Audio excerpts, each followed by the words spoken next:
You Raised Me Up, You Are Loved, and 99 Years, Josh Groban has submitted a place for himself in music with songs and lyrics that are uplifting and inspiring. And you have a chance to see him perform live at the Walmart Amp. And guess what? I have a surprise for you. Josh is joining me right now. Hey, Josh. Surprise. Hi, how are you? Nice to see you. Good to see you. Thank you so much for taking time out of your schedule, because we know that you're about to kick off your tour, and we will get to that Yes. a little bit later. So your spark and passion for music, where does that come from? Take us back to the beginning. Well, I mean, I was very fortunate that I grew up in a family that loved music. My mom and dad are both big music fans, and so we always had music playing around the house. But I really, and I talk about this a lot, that's why I have an arts education foundation. It was the music teachers that I had in school. It was the teachers that really pulled me out of my shell, pulled me out of the back of a choir, put me in the front. I was having a piano, at my fingertips, ready to play whenever I had a bad day at school. It's why it's so important that we make sure that we fund programs to make sure that other young kids have a chance to experience the arts and experience music the way I did. It really saved my life. Yeah, absolutely. Josh, for that, a question about your foundation. What are some barriers that you think are keeping kiddos from being introduced to music? Well, I think there's a shyness to expressing yourself. I think that there's a risk, of course, when you put your neck out there and you want to sing a song or do a monologue or perform a dance piece, that kids will make fun of you or that it won't go well. And I think it's breaking through those boundaries that really helps you lay a foundation for self-confidence and for having that understanding of yourself and the world around you going forward. And that's why the programs are important. The teachers are important, because I certainly know that if it wasn't for the teacher that pushed me, I was that shy kid. I would not have done it myself. But then once you break through that boundary, you realize there's a world out there. Whether you go into the arts or not, there's a world out there ready to embrace you. Yeah, absolutely. And you referenced music teachers being part of your inspiration. Who were some of your musical inspirations growing up that you loved to listen to? I grew up listening to great voices. I grew up listening to Sinatra and Mel Torme and, the Three Tenors. And then I also loved, I was like a teenager in the 90s. So I would listen to kind of more eclectic and rock music like Bjork and, Pearl Jam and, Jay-Z. And, so it was kind of a hodgepodge, because it was such an interesting couple of decades for music. There was, the CD came out and it was just like everything just exploded. So it was a great time to be a listener of music. And I think that when I woke up in the morning and had this voice that was a little more kind of classical sounding, all of those influences kind of started to come in as well. And I realized that there was a way to kind of cross-pollinate all of those sound influences and try and make a sound on my own.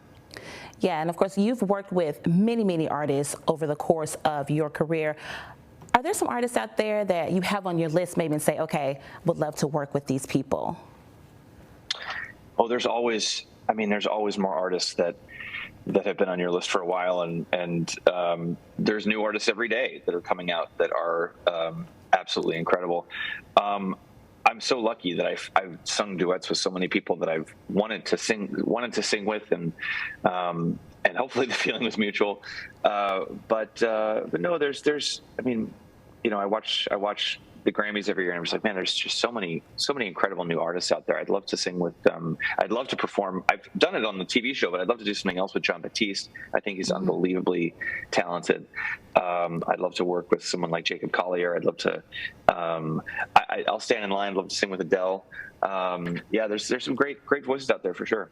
Yeah, absolutely. Collaboration with you and Jon Batiste would be chef's kiss. So we would put that out there in the atmosphere. Sure. Now, of course, you are heading on tour very soon. What's the process like for you? Like, when did the planning for your tour begin? Well, it's a long process, because you got to get a lot of things together. You got a lot of trucks and buses, and we've got a crew of 30 people and a band of musicians. We're going to have 30 musicians up there.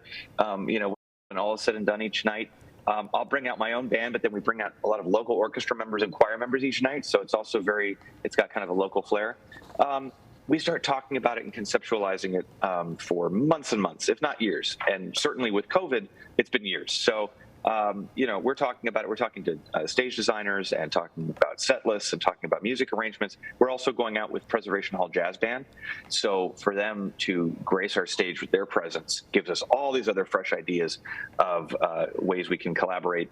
And so it's going to be a really fun, fun night under the stars. We're going to sing our faces off and hopefully kind of be a little bit of a salve for what has been a really hard couple of years. Yeah, absolutely. And of course, when you're not touring, you've got some downtime, I hope. What do you like to do during that downtime? During my downtime, now that the weather is changing here in New York, I'm trying to get out the door and, go for walks and bike rides and see theater, see concerts, see my friends, just kind of sit outside and enjoy. I'm just looking out the window right now. As a matter of fact, I'm like, oh, please. But otherwise, I kind of learned to cook. I'm enjoying cooking a lot more. That was not something that I had done before quarantine, and I kind of forced myself to do that. And I'm doing a lot of writing. Doing a lot of writing for a new album as well. Any recipes you want to put out there for us that you want to share? Maybe do you have some favorites? I realized I'm really good with like fish and vegetable recipes. Like I've learned to use the boiler, which is a really that was sorcery to me in the past. I could put some recipes together. I'm great with an egg. Oh, there's nothing I can't do with an egg now. I've learned if you want poached, scrambled, over easy, I'm your man. Nice.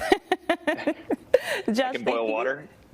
Thank you so much for joining us. We know that you're busy. We know that you're planning your tour, which kicks off very, very soon. So thank you so much for taking time out of your busy schedule to chat with us today. Thank you very much. In fact, I actually even have the